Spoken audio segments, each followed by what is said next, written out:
അങ്ങനെ 3ഉം 4ഉം കെട്ട് കെട്ടിയിട്ട് ഈ കയറിന്റെ കൂട്ടേറ്റ് ആ ഓഫീസ് കൊണ്ടുപോയി കൊടുത്താൽ ഈ കെട്ടടിസ്ഥാനത്തിൽ പൈസ കൊടുക്കുമല്ലോ. നഫാസാത്തി ഫിൽ ഉഖദ്. കണ്ടങ്ങള് കെട്ടിലൂന്നണി പണ്ടാറങ്ങളെ ചെറുന്ന് കാക്കണേന്ന് വേർക്കാൻ പറഞ്ഞ വെറുതല്ല. ഈ ആയത്തിന് അങ്ങനെ ഒരു അർത്ഥം പൂർവികന്മാർ പറഞ്ഞിട്ടില്ലെന്ന് എനിക്കറിയാം. പക്ഷെ ഈ ആയത്ത് അള്ളാഹു വ്യാപകമായാ പറഞ്ഞത്. പേരെടുത്ത് പറയാതെ ഊതുന്നവർ ആണ് പെണ്ണുങ്ങൾ എന്ന അർത്ഥമുണ്ട് അത്ര തന്നെ കെട്ടുകളിൽ എന്നാ പറഞ്ഞിരിക്കുന്നത്. അപ്പോ ആ ജാതി ഒരു പരിപാടിയുമില്ല. വെള്ളത്തിൽ ഊതി കുടിച്ചു, അല്ലെങ്കിൽ മന്ത്രിച്ചോതി കുടിച്ചു, അല്ലെങ്കിൽ അത് ഇന്നടത്ത് ഊതി, അല്ലെങ്കിൽ കെട്ടിയിട്ട്, അങ്ങനത്തെ യാതൊന്നുമില്ല. എങ്കിൽ ഇനി നമുക്ക് നോക്കാനുള്ള സംഗതി എന്താ അറിയാം? നബി സല്ലല്ലാഹു അലൈഹി വസല്ലമയുടെ മന്ത്രങ്ങൾക്ക് ഏതെങ്കിലും വൈവിധ്യങ്ങളോ രൂപങ്ങളോ കാണുകയോ കാണിച്ചു തരികയോ ഒരു 4 രൂപ ഹദീസിൽ കാണുന്നുണ്ട്.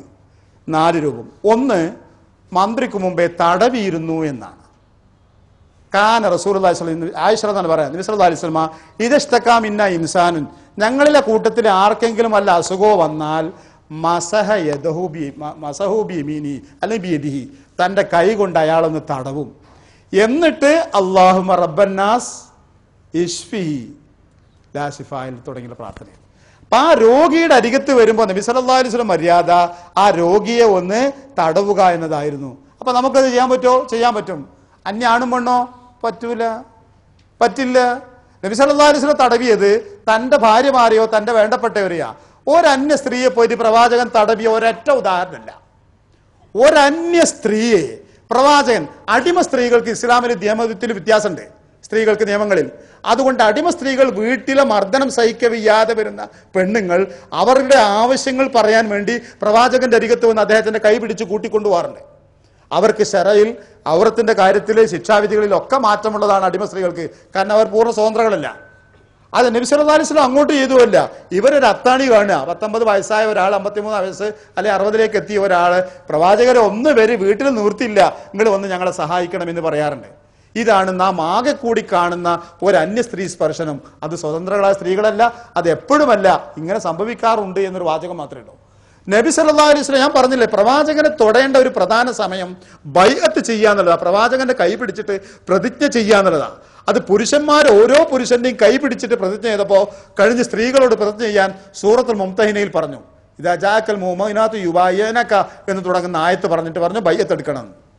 പ്രവാചകനെ വിശ്വസിച്ചവരാണെങ്കിലും ഒരിക്കൽ കൂടി ഉറപ്പിക്കുക, ഞങ്ങൾ നിങ്ങളെ കൂടെ ഉണ്ടാവും, നിങ്ങൾ പറയുന്നതൊക്കെ സ്വീകരിക്കുമെന്ന് പറയട്ടെ.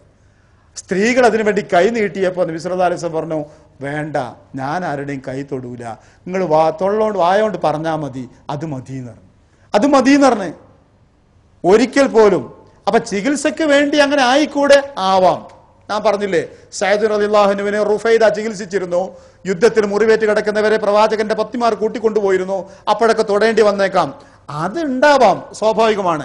അതല്ലാതെ മന്ത്രത്തിന്റെയും ഈദിന്റെയും പേരിൽ ഒരു സ്ത്രീയെയും പ്രവാചകൻ തൊട്ടതായുള്ള യാതൊരു രേഖയില്ല.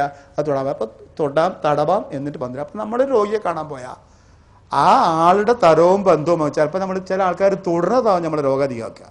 അപ്പൊ ആ പറ്റുന്ന ആളാണെങ്കിൽ തടവിയിട്ട് പ്രാർത്ഥന പ്രാർത്ഥിക്കാവുന്നതാണ്. രണ്ടാമതൊന്ന് പറഞ്ഞിരിക്കുന്നത് എന്താന്ന് പറഞ്ഞാൽ, വേദനയുള്ള സ്ഥലത്ത് കൈവെക്കുക, എന്നിട്ട് മന്ത്രിക്കുക. ഉസ്മാൻ ബിൻ അബ്ദുല്ലാഹ് റളിയല്ലാഹു അൻഹു എന്ന് പറഞ്ഞ സഹാബി പറയാണ്, എനിക്കൊരു വേദന ഉണ്ടായിരുന്നു ശരീരത്തിലൊരു ഭാഗത്ത്. ഞാൻ എന്താ നബി സല്ലല്ലാഹു അലൈഹി വസല്ലമയോട് പറഞ്ഞു, പ്രവാചകരെ എനിക്കിങ്ങനെ ഒരു വേദന ഉണ്ടെന്നാ ചെയ്യേണ്ടത്. അന്നേരം നബി പറഞ്ഞ വാചകം എന്താണെന്നറിയോ? ലയദക അലല്ലദീ തഅല്ലമ മിൻ ജസദിക, നിന്റെ ശരീരത്തിൽ എവിടെയാണോ വേദന അനുഭവപ്പെടുന്നത് അവിടെ നിന്റെ കൈ വെക്കുക.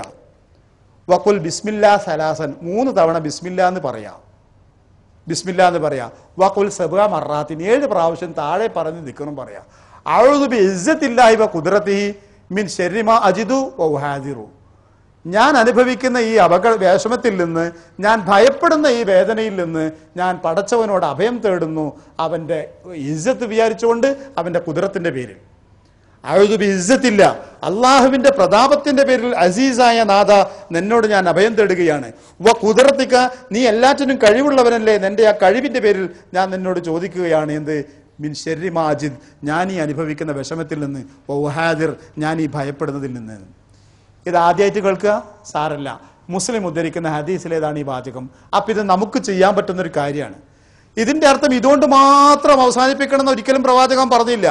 ശരീരത്തിൽ എവിടെയെങ്കിലും വേദന അനുഭവപ്പെടുന്നുവെങ്കിൽ ആ വേദനിക്കുന്ന സ്ഥലത്ത് കൈവച്ചിട്ട് ബിസ്മില്ലാ ബിസ്മില്ലാ ബിസ്മില്ലാ എന്ന് 3 തവണ പറയാം. പിന്നെ അഊദു ബി ഇസ്സത്തില്ലാഹി വ ഖുദ്റതിഹി മിൻ ശർരി മാ അജിദു വ ഉഹാദിറു, അഊദു ബി ഇസ്സത്തില്ലാഹി വ ഖുദ്റതിഹി മിൻ ശർരി മാ അജിദു വ ഉഹാദിറു എന്നിങ്ങനെ 7 തവണ പറയണം എന്ന് നബി സല്ലല്ലാഹു അലൈഹി വസല്ലം പറഞ്ഞിരിക്കുന്നു. കേൾക്കുന്നു, അനുസരിക്കുന്നു, ചെയ്യാവുന്നതാണ്, ചെയ്യാൻ വേണ്ടി പറഞ്ഞിരിക്കുന്നു. മുറിവുള്ളൊരു ഭാഗത്ത് കൈവെക്കാൻ, പിന്നെ കൈവച്ചിട്ട് പറയാൻ. പിന്നെ ചെയ്തിരിക്കുന്നത് ഊതുക എന്നാണ്. എന്താണ്? കാന റസൂലുള്ളാഹി സ്വല്ലല്ലാഹു അലൈഹി വസല്ലം ഇദസ്തക അഹദും മിൻ അഹ്ലി, ആയിഷ തന്നെ പറയാം, പ്രവാചകന്റെ കുടുംബത്തിലെ ആർക്കെങ്കിലും അസുഖം വന്നാൽ, പ്രത്യേകിച്ച് ഭാര്യമാർക്ക്, നഫസ അലൈഹി ബിൽ മുഅവ്വിദാത്ത്, മുഅവ്വിദാത്ത് ഓതിയിട്ട് അവർക്ക് മേൽ ഊതാറുണ്ടായിരുന്നു. ഒരു ചികിത്സയുടെ മന്ത്രത്തിന്റെ ഒരു രീതിയാണ് പറഞ്ഞത്. രോഗിയായ ഭാര്യയുടെയോ വേണ്ടപ്പെട്ടവരരികത്തോ വന്നാൽ ഇഖ്ലാസും സൂറത്തുൽ ഫലക്കും സൂറത്തുൽ നാസും ഓതിയിട്ട് അവരെ മേലിങ്ങനെ ഊതാറുണ്ടായിരുന്നു നബി സല്ലല്ലാഹു അലൈഹി വസല്ലം. ഇത് എല്ലാ രാത്രിയിലും ആവർത്തിച്ചിരുന്നു. നിങ്ങൾക്കറിയാം, ഇതാ അവ ഇലാ ഫിറാശിഹി, നബി സല്ലല്ലാഹു അലൈഹി വസല്ലം ആ വിരിപ്പിലേക്ക് കടക്കാൻ വേണ്ടി ചെന്നാൽ നഫസ ഫീ കഫൈഹി ബിൽ മുഅവ്വിദാത്ത്, അല്ലേ, ഖുൽ വല്ലാഹു അഹദും ഖുൽ അഊദു ബിറബ്ബിൽ ഫലഖും ഖുൽ അഊദു ബിറബ്ബിൻ നാസും ഓതിയിട്ട് കയ്യിൽ ഊതിയിട്ട് ആ കൈ കൊണ്ട് ശരീരത്തിലും മുഖത്തും കിട്ടാവുന്ന ഭാഗങ്ങളിലൊക്കെ തടവാറുണ്ട്. ഇത് നിങ്ങളൊക്കെ എന്നും ചെയ്യുന്നതല്ലേ? ഉറങ്ങുന്നതിന്റെ മര്യാദയാണിത്. ഉറങ്ങാൻ കിടക്കുന്ന സമയത്ത് ഇവ ഓതിയിട്ട് കയ്യിൽ ഊതുക, എന്നിട്ട് മുഖവും ശരീരത്തിന് കിട്ടുന്ന ഭാഗങ്ങളിലൊക്കെ തടവിയിട്ട് കിടക്കാറുണ്ടായിരുന്നു. അപ്പൊ ഊതുക. എന്തിപ്പോ മനസ്സിലാക്കിയത്? എല്ലാ മന്ത്രങ്ങളെയും കൂടെ ഊതലില്ല എന്ന് പറയാൻ അങ്ങനെ പറഞ്ഞ ഞാൻ. നമ്മുടെ നാട്ടിലെങ്ങനെ നമ്മൾ കേട്ടതൊക്കെ മന്ത്രിച്ച് ഊതാന്നാണ്. മന്ത്രിക്കാന്ന് ഒറ്റയ്ക്ക് കേൾക്കല്ല, എല്ലാം അങ്ങനല്ല. നേരത്തെ നബി സല്ലല്ലാഹു അലൈഹി വസല്ലം നേരത്തെ ആദ്യം പറഞ്ഞ വാക്കുകളിൽ എല്ലായ്പ്പോഴും അല്ലാഹുമ്മ റബ്ബന്നാസ് ഇശ്ഫി എന്നുള്ളത് ഊതിക്കൊണ്ടല്ല പറയാറ്, വെറുതെ അവിടെ നിന്ന് പ്രാർത്ഥിച്ചു പോരേ ചെയ്തിട്ടുള്ളൂ. എന്നാൽ നേരെ മറിച്ച് ചില സമയത്ത്, അപ്പൊ ഈ സമയത്ത് നമുക്കത് ചെയ്യാം. രോഗിയായ ഒരാൾക്ക് വേണ്ടി മന്ത്രിക്കുന്ന ഈ സമയത്ത് നബി സല്ലല്ലാഹു അലൈഹി വസല്ലം ഈ 3 സൂറത്തുകൾ ഊതിയിട്ടുണ്ട്. ആ രോഗിയുടെ മേൽ ഊതാം. ഇനി ഉറങ്ങുന്ന സമയത്ത് നമുക്ക് എന്ത് ചെയ്യാം? ഇത് 3 ഓതിയിട്ട് കയ്യിൽ ഊതുകയും ശരീരം തടവുകയും ചെയ്യാം. വേറെ എവിടെയെങ്കിലും ഊതാൻ പറ്റോ? ഇല്ല. അതെന്താ അങ്ങനെ? ഈ പ്രാർത്ഥനകൾ പോലെയുള്ള വിഷയങ്ങളുടെ അവസ്ഥ എവിടെയാണോ അത് പറഞ്ഞത് അവിടെ അത് അവസാനിപ്പിക്കണം എന്നാ. എവിടെയാണോ വെച്ചാൽ ലബ്ബൈക്ക് അല്ലാഹുമ്മ ഹജ്ജൻ ലബ്ബൈക്ക് അല്ലാഹുമ്മ ഉംറത്തെന്ന് കഴിഞ്ഞ് ലബ്ബൈക്ക് അല്ലാഹുമ്മ ലബ്ബൈക്ക് എന്ന് പള്ളിക്കൊക്കെ വരാൻ ചെല്ലാൻ പറ്റുമോ? അയ്യല സലാം എന്ന് പറഞ്ഞപ്പോൾ അങ്ങോട്ട് പള്ളിക്കൊക്കെ പുറപ്പെട്ടപ്പോൾ മുപ്പരും തീർന്നോ ലബ്ബൈക്ക് അല്ലാഹുമ്മ ലബ്ബൈക്ക് ലബ്ബൈക്ക് ലാ ശരീക ലബ്ബൈക്ക്. മോശപ്പെട്ട വാക്കൊന്നുമല്ല. നീ ഹയ്യല സലാം എന്ന് പറഞ്ഞില്ലേ, ലബ്ബൈക്ക് അല്ലാഹുമ്മ, നിന്റെ വെടിക്ക് ഉത്തരം ചെയ്ത് ഞാൻ വരുന്നു. വളരെ ഫിറ്റാ. നീ നാളാരും തുടങ്ങണ്ട. പക്ഷെ പറയാൻ പറ്റുമോ? പറ്റൂല. എന്തുകൊണ്ട്? അങ്ങനെ ഒന്നും പ്രവാചകൻ പഠിപ്പിച്ചിട്ടില്ല. ഹജ്ജിന്, അത് ഹജ്ജിന് മാത്ര, ഇവിടെ അത് ബാധകല്ല. അങ്ങനെ തന്നെയല്ലേ എല്ലാം. സുബ്ഹാനല്ലദീ സഖറ ലനാ ഹാദാ എന്ന് നമുക്ക് പറയാം. എവിടേക്ക് വാഹനത്തിൽ കയറുമോ കുട്ടിക്ക് പറയാൻ പറ്റും? അമ്മ എടുത്ത നേരത്ത് മോനെ ചെല്ലടാ സുബ്ഹാനല്ലദീ സഖറ ലനാ, പറയാൻ പറ്റില്ല. ചിലപ്പോൾ അങ്ങനെ തോന്നുമല്ല, വെയിറ്റുള്ള കുട്ടിയാണെങ്കിൽ. അങ്ങനല്ല. ഈ അല്ലാഹുമ്മ ഇന്നി അഊദുക മിനൽ ഖുബുസി വൽ ഖബായിസി ഇത് റൂമിൽ കയറുമ്പോൾ ചെല്ലാൻ പറ്റുമോ?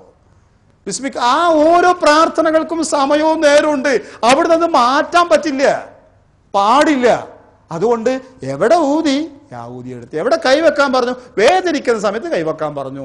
രോഗികളുടെ മേൽ കൈവെച്ച് തടവിക്കോളൂ എന്ന് പറഞ്ഞു. രോഗികളെ ഊതാമെന്ന് പറഞ്ഞു. ഉറങ്ങാൻ നേരത്തെ ഇങ്ങനെയാവുന്നു. ഇനി മുസ്ലിമിൽ കാണുന്ന ഒരു സംഭവം കൂടി കേൾക്കുക. എന്താണെന്നറിയോ? ഈ അസുഖമോ രോഗമോ ഈ മുറിവോ അതുപോലത്തെ വല്ലതോ വന്നാല് ചൂണ്ടുവിരല് വായൽ വെക്കുക. ഇയാളെന്താ അന്ധവിശ്വാസം പറഞ്ഞത് തോന്നൂലേ? അങ്ങനെ അന്ധവിശ്വാസമായി തള്ളണ്ട. മുസ്ലിമിന്റെ സഹിയായ ഹദീസാണ്. ചുണ്ടത്ത് വെക്കുക, എന്നിട്ട് ഈ വിരൽ നിലത്തൊന്ന് കുത്തുക. അപ്പൊ ഇത്തിരി മണ്ണാവുക ഇവരില്ലേ, പൊടിമണ്ണ്. ആ മണ്ണ രോഗമുള്ള സ്ഥലത്ത്, മുറിവുള്ള സ്ഥലത്ത് വെക്കുക. എന്നിട്ട് പറയുക ബിസ്മില്ല, അള്ളാന്റെ നാമത്തിൽ. തിർബത്തു അർദിന, ഞങ്ങളെ നാട്ടിലെ മണ്ണ്. വരീക്കത്തു ബാദിന, ഞങ്ങളിൽ ഒരാളുടെ ഉമിനീരും. യുഷ്ഫ സഖീമുന, ഇതുകൊണ്ട് ഞങ്ങളെ രോഗം സുഖപ്പെടുമല്ലോ. ബി ഇതിനില്ല, അള്ളാന്റെ തൗഫീഖോട് കൂടി എന്ന് ദിക്റെല്ലാം പറഞ്ഞു. ഒരു മന്ത്രാണ്. തിർബത്തു അർലിന ബിരീഖത്തി ബാദിന യുഷ്ഫ സഖീമുന ബി ഇതിനില്ല. ഇത് ഞാൻ ക്ലാസ്സിൽ പറഞ്ഞില്ലെങ്കിൽ എവിടെന്നെങ്കിലും ഇത് കേൾക്കുമ്പോൾ നിങ്ങൾ പറയും ഖുറാഫാത്താണെന്ന്. അങ്ങനെ ഖുറാഫാത്താക്കണ്ട, ഹദീസിൽ സ്ഥിരപ്പെട്ടതാണത്. അപ്പൊ അങ്ങനെ ചെയ്യാവുന്നതാണ്. അതുകൊണ്ട് മാത്രം വേറൊരു മരുന്നും നാളെ മുതൽക്ക് ഉപയോഗിക്കേണ്ട എന്നല്ല പറഞ്ഞതിന്റെ അർത്ഥോ. ഇങ്ങനെ ഒരു മന്ത്രം പഠിപ്പിച്ചിട്ടുണ്ട്. ഇവയുടെ നേരെ നമ്മുടെ കാഴ്ചപ്പാടെന്താ? ഒരിക്കലും അതാണ് നബി സല്ലല്ലാഹു അലൈഹി വസല്ലം തന്നിഷ്ടപ്രകാരം ഇങ്ങനത്തെ യാതൊന്നും പറയില്ല, അള്ളാന്റെ വഹി അനുസരിച്ചല്ലാതെ. അതുകൊണ്ട് രോഗിയുടെ അരികത്ത് ചെല്ലുമ്പോൾ തടവാനും പ്രാർത്ഥിക്കാനും പറഞ്ഞെങ്കിൽ ഒന്ന് തടവിക്കോളൂ, അയാൾക്ക് വേണ്ടി പ്രാർത്ഥിക്കുകയും ചെയ്തോളൂ. മുഅവ്വിദാത്ത് ഓതിയിട്ട് ഊതിക്കോളൂ, അയാൾ ശരീരത്തിൽ അനുവദിച്ചതാണ്. നിങ്ങളുടെ മേൽക്ക് വേണമെങ്കിലും ഓതിയിട്ട് കൈകളിൽ ഊതി തടവിക്കോളൂ, അതും അനുവദിക്കപ്പെട്ടതാണ്. ഇതുപോലെ ഈ രോഗമുള്ള ഈ സമയത്ത് പിന്നെ ഈ മുറിവുകളോ മറ്റോ പറ്റിയാൽ ഉമിനീര് കൊണ്ട് ഇങ്ങനെ നിലത്ത് തൊട്ട് ആയ മണ്ണിന്റെ ഭാഗം കൊണ്ട് കൈയുടെ ഭാഗം പിടിച്ചു വെച്ചിട്ട് പിന്നെ ബിസ്മില്ല തിർബത്തു അർദിന വരീഖത്തു ബാദിന യുഷ്ഫാ സഖീമുന എന്ന് പറയുന്ന പ്രാർത്ഥന പറയാനും വേണ്ടി പറഞ്ഞിരിക്കുന്നു. ഇങ്ങനെയാവാം ഇവിടെ നമ്മൾ ചെയ്യേണ്ടത്. ഇതിൽ മറ്റൊരു ഖിയാസ് നടത്താനോ മറ്റൊന്ന് കൂട്ടിച്ചേർക്കാനോ പാടില്ല.